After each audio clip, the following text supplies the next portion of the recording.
கிருஷ்ண நாமத்தின் மகிமையெல்லாம் அந்த பரமேஸ்வரன் என் குருநாதர் அறிவார். சிவபெருமானே வாய்மொழியால் விளக்கினார் கிருஷ்ணநாம தத்துவத்தை.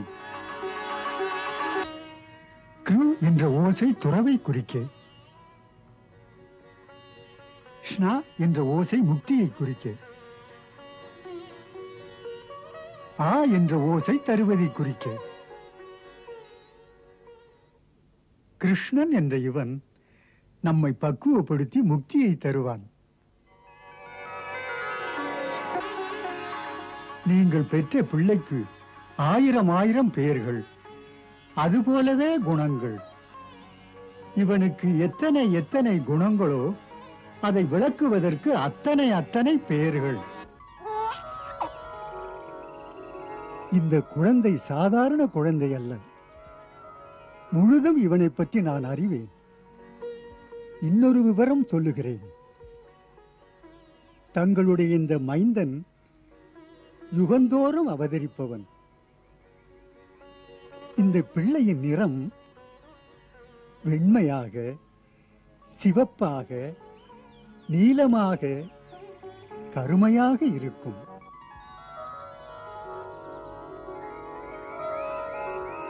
மேலும் ஒரு ரகசியத்தை உங்களிடம் இன்று சொல்லுகிறேன். இப்போது இந்த பிள்ளை உமது வீட்டுக்கு வருவதற்கு முன்னால் நமது வசுதேவர் வீட்டிலே இவன் பிறந்தான். அதனால் இந்த ரகசியமெல்லாம் அறிந்தோர் இவனை பகவான் வாசுதேவர் என்பார்கள். குழந்தையின் ஜாதகம் எப்படி என்று கேளுங்கள். பிரபு, தாம் ஜோதிட சாஸ்திரத்தை எழுதியவர், முக்காலமும் உணர்ந்தவர். என் பிள்ளையின் ஜாதகம் என்ன சொல்கிறது? அவன் எதிர்காலம் எப்படி இருக்கிறது?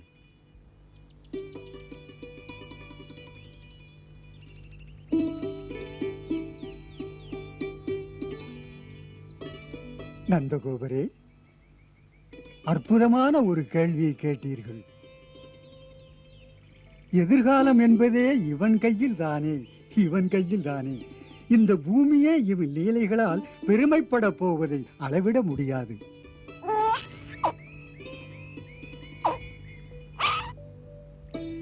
உமது இந்த மைந்தன் கோகுலத்துக்கு மட்டும் உரியவன் அல்ல.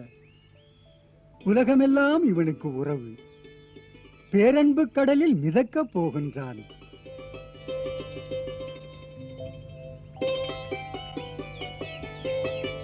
நந்தகோபரே, தமது இந்த பிள்ளைக்கு மற்றும் ஒரு சிறப்பும் இருக்கிறது.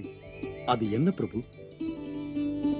உலகிலே எந்த பிறவி இவனிடம் உண்மை அன்பு செலுத்துகிறதோ அந்த பிறவியை உள்ளும் புறமும் எந்த ஒரு இடர்பாடுமே நெருங்க முடியாது. இவனுடைய அன்பு எதையும் வெல்லும். விரிந்து பரந்த உலகத்தில் இவன் அன்பு கங்கையை போன்றது. நந்தரே, எதை வலியுறுத்தி சொல்வது? குணமா, பழகும் விதமா, பார்க்கும் வடிவமா, ஆற்றல், தேர்ச்சி, அனுபவமா? தம்முடைய இந்த புதல்வன் அந்த பகவான் நாராயணனுக்கு சமமானவன். இமை காக்கும் கண்விழிகளைப் போல இவனை காத்து வாருங்கள். அன்போடும் பாசத்தோடும் இவனை நீங்கள் வளர்த்து வர வேண்டும்.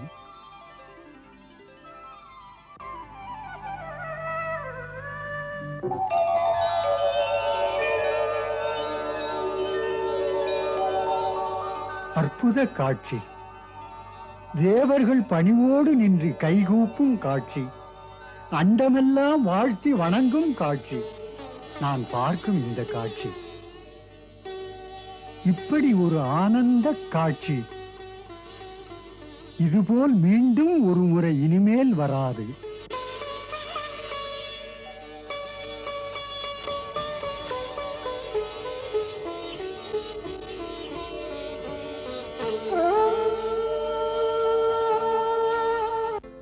கிருஷ்ணன் கிருஷ்ணன் கிருஷ்ணன் என்ற பெயரா அவனுக்கு?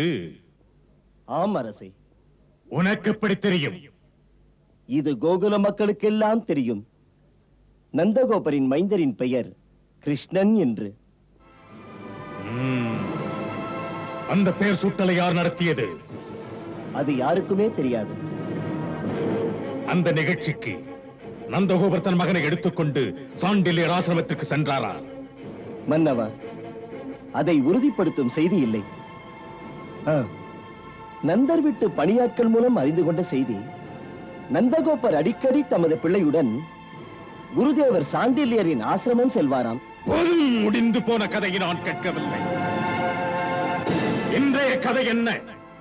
பின்னணியில் நடப்பதென்ன? நம் கர்க்க முனிவர் அங்கு சென்றார். அந்த சமயம் இந்த நந்தன் தன் மைந்தனை எடுத்துக்கொண்டு சாண்டில்யர் ஆசிரமம் சென்றார், இல்லையா? மன்னவா, அது பற்றியும் செய்தி இல்லை. அப்படி சென்றிருந்தால் ரகசியமாக சென்றிருப்பார். எந்த காரியம் ரகசியமாக நடந்தாலும் அதை இங்கு சொல்லத்தான் ஒற்றர் படையில் உனக்கு வேலை. நீ வந்து சொன்னது காதில் விழுந்த ஊரெறிந்த செய்தி. நந்தகோபருடைய மைந்தனுக்கு கிருஷ்ணன் என்ற பெயர் வைத்தது. ஊருக்குள் பரவிய செய்தியை கொண்டு வந்தது பொறுப்புள்ள உனக்கு அழகா இது? உன்னை நம்பியது என் பிழை அல்லவா? அந்த பிள்ளைக்கு யார் பெயர் சூட்டியது? எங்கு நடந்தது? எங்கே நடந்தது? யார் முன் நடந்தது? யாரெல்லாம் அதிலே பங்கெடுத்துக் கொண்டார்கள்?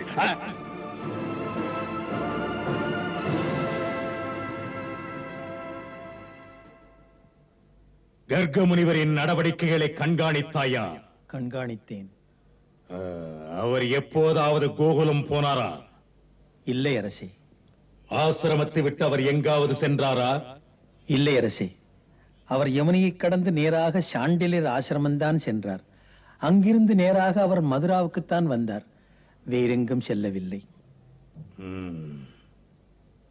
ஆசிரமத்தில் எங்கிருந்தார்?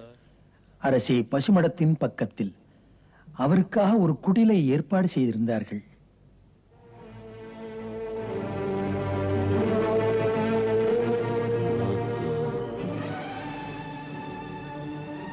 நடப்பது நாடகமாயிருக்கிறது அரசே.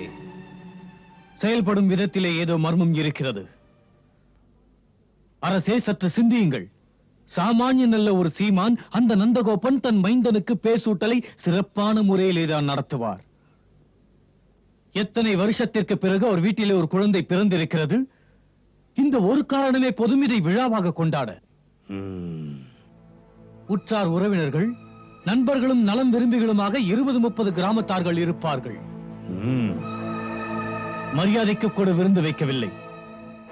பண்புமிக்க அந்த நந்தகோபர் தனது பிள்ளையின் பேர் சூட்டலை திருட்டுத்தனமாக நடத்தி என் பிள்ளையின் பேர் கிருஷ்ணன் என்பாரா? அப்படி ஏழை எளியவன் கூட சொல்ல மாட்டான். தன் வீட்டில் நடக்கும் ஒரு விழாவுக்கு சொந்த பந்தங்களை அழைப்பான்.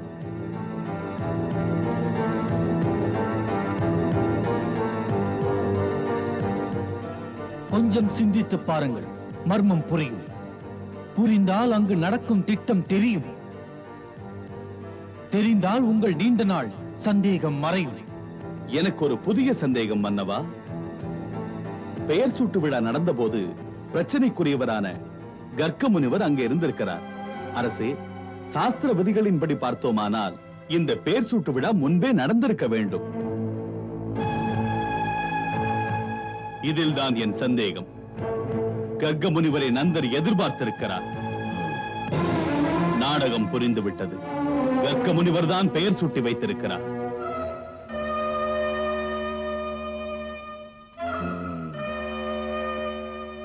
அரசே, கர்க்க முனிவரின் செயலை பற்றி சிந்தியுங்கள். எப்படியெல்லாம் நாடகமாடியிருக்கிறார். அந்த பிள்ளை நந்தனுடையதல்ல, அது வசுதேவருக்கும் தேவகிக்கும் பிறந்தது. மன்னர், என்னை மன்னிக்க வேண்டும். இவர்கள் உங்கள் சந்தேகத்தை தீர்க்கிறார்களா, இல்லை வளர்க்கிறார்களா? ஆராய்ச்சியும் விமர்சனமும் தேவையில்லை. அது இப்போது அவசியமும் இல்லை. பிரச்சனையை திசை திருப்புவதும் முறையல்ல. கிருஷ்ணனை பற்றி பேசுவோம். அவன்தான் நமக்கு இன்று எதிரி. அவன்தான் பூதனையை கொன்றான், அந்தணரை ஊமையாக்கினான். அந்த காக்காசுரனின் செத்த உடலை நம்மை எச்சரிப்பது போல் மண்டத்தில் விழச் செய்து மன்னரை தலகுனிய வைத்தான்.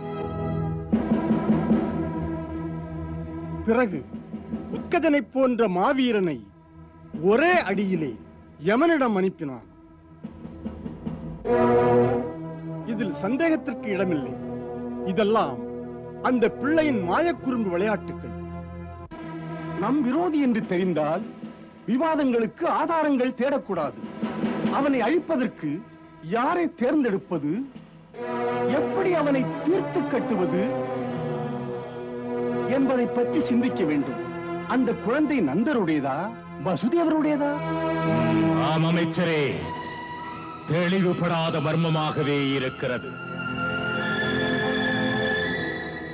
அவன் அந்த நந்தனுடைய பிள்ளையானால் சித்து விளையாடுகின்ற சாதாரண மாயாவியே தான். அவனை விஷ்ணுவே என்னை பழிவாங்க அனுப்பியிருக்கலாம் அல்லவா? அவனிடத்தில் ஏமாந்து விடாமல் காலமறிந்த அந்த குழந்தையின் கணக்கை முடித்து அவனை ஒழிப்பதுதான் என் முதல் வேலை.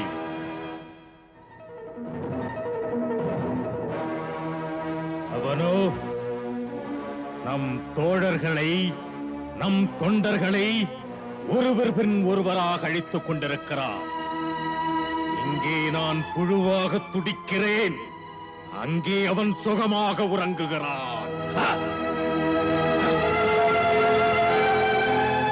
அவன்தான் தேவகியின் மறைக்கப்பட்ட புதல்வன் என்றால் மர்மம் விளங்கிவிட்டது. அன்று சொன்ன அசரீரி வாக்கு பலித்து விட்டது. கம்சனை ஒழிப்பதற்கு நாடே எதிர்பார்க்கும் பிள்ளைதான். என்னை கொன்று பழி தீர்க்க இறைவனே பிறந்து விட்டானா?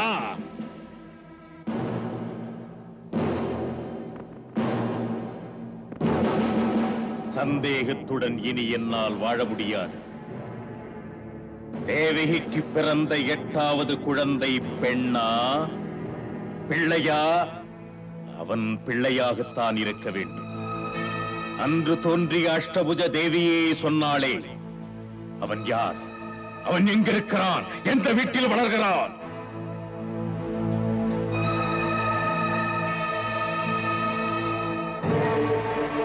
அரசே, இதற்கு விடை சொல்ல ஒருவர் இருக்கிறார். யார்?